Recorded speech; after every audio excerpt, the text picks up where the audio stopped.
à l'exclusion numérique des communautés marginalisées, un événement d'auto-réparation vélo Qi à Nantes se heurte à une barrière technologique discriminatoire. La tentative d'inscription via le formulaire Framasoft pour la permanence mécanique Seren Guide et du 22 mars, un espace crucial de mixité choisi queer et en questionnement, a été bloqué par un message d'erreur générique. Ce service, essentiel pour une communauté déjà confrontée à des obstacles d'accès aux ateliers traditionnels, est rendu inaccessible par un filtrage géographique anti-spam.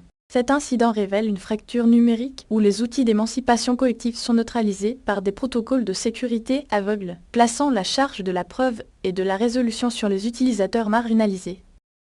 La sécurité algorithmique contre la souveraineté numérique, les politiques de blocage géographique créent une exclusion systémique sous couvert de protection technique. Framasoft, en tant qu'hébergeur d'outils libres et militant, se trouve dans une contradiction opérationnelle. Son message de service inaccessible indique un blocage prophylactique de toute une zone géographique en raison de problèmes de spam antérieurs. Cette approche, bien qu'efficace pour la maintenance, applique une logique de suspicion collective qui est structurellement discriminatoire. Elle ne distingue pas un acteur malveillant d'un collectif d'entraide comme celui organisant cet événement Vélotaf et Qi, essentialisant ainsi l'accès en fonction de l'origine de la connexion plutôt que du comportement individuel.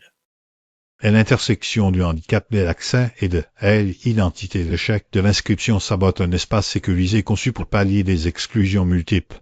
L'événement Seren Guide et on n'est pas un simple atelier mécanique. C'est un acte politique d'infrastructure communautaire. Il y répond à un double déficit, l'inaccessibilité des ateliers vélo traditionnels pour les personnes queer et la précarité matérielle du vélotaf. Le blocage du formulaire Framasoft réintroduit précisément le type de barrière que l'événement cherche à abolir.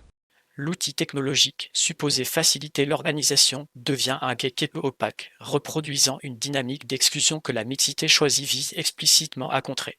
La sécurité du service est ainsi priorisée au détriment de la sécurité et de l'autonomie de ses utilisateurs finaux. Pour une infrastructure numérique radicalement inclusive, les collectifs militants doivent exiger des hébergeurs une politique de modération proportionnée et transparente. Le verdict est sans appel. Une politique de sécurité indifférenciée est incompatible avec le soutien à des mouvements sociaux vulnérables. La conséquence immédiate est la potentialité d'une désertion numérique de ces espaces par les collectifs, les forçant vers des plateformes commerciales tout aussi problématiques. La prochaine étape stratégique exige que les organisations comme Framasoft développent des procédures de déblocage rapides, transparentes et accessibles, et reconnaissent leur rôle dans l'écosystème militant. Les collectifs, de leur côté, doivent documenter systématiquement ces entraves et les intégrer à leur plaidoyer pour un Internet véritablement commun et émancipateur.